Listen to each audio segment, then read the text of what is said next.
Bonjour à tous. Des photos d'école à la une de Libération. Trous dans le sol, murs lézardés, locaux insalubres. Nous ne sommes pas dans un pays en guerre, mais à Marseille, où les établissements maternels et primaires atteignent un état de délabrement ahurissant. Pour Libé, c'est la honte de la République.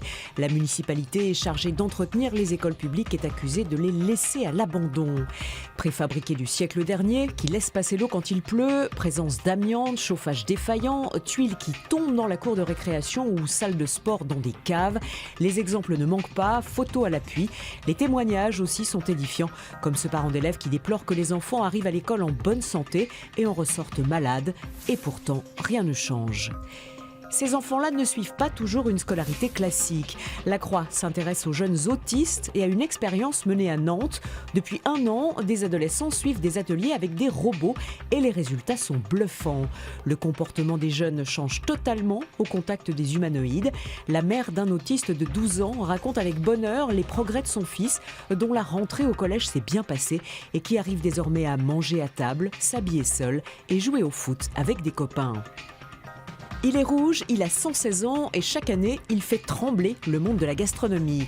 Le sacro-saint guide Michelin vient de dévoiler son palmarès 2016, mais cette année, les étoiles ont un goût amer, écrit l'Humanité, car la fête a été endeuillée par le suicide d'un grand cuisinier, Benoît Viollier, installé en Suisse. Qualifié d'étoile filante par Libération, ce chef titulaire de 3 macarons a connu une ascension fulgurante, selon la journaliste qu'il avait rencontrée 3 jours avant sa mort. Sa disparition est d'autant plus stupéfiante que le virtuose des fourneaux était au sommet de sa gloire et avait plein de projets. Impossible de ne pas penser à Bernard Loiseau, qui s'est également donné la mort il y a 13 ans, redoutant de perdre sa 3e étoile. Cette fois, c'est bien le cas, nous apprend aujourd'hui en France. Sa table de Côte d'Or, dirigée désormais par sa veuve, vient d'être rétrogradée par le guide. Dominique Loiseau se dit choqué et très déçu, mais affirme que les étoiles ne font pas tout. Selon elle, les restaurants ne devraient pas être notés par des guides qui cherchent la petite bête, mais par les clients. Elle n'a jamais eu d'étoile dans un guide, elle a même connu un fiasco. Heureusement, la Renault 14 va être réhabilitée lors du salon Rétromobile qui se tient à Paris à partir de demain.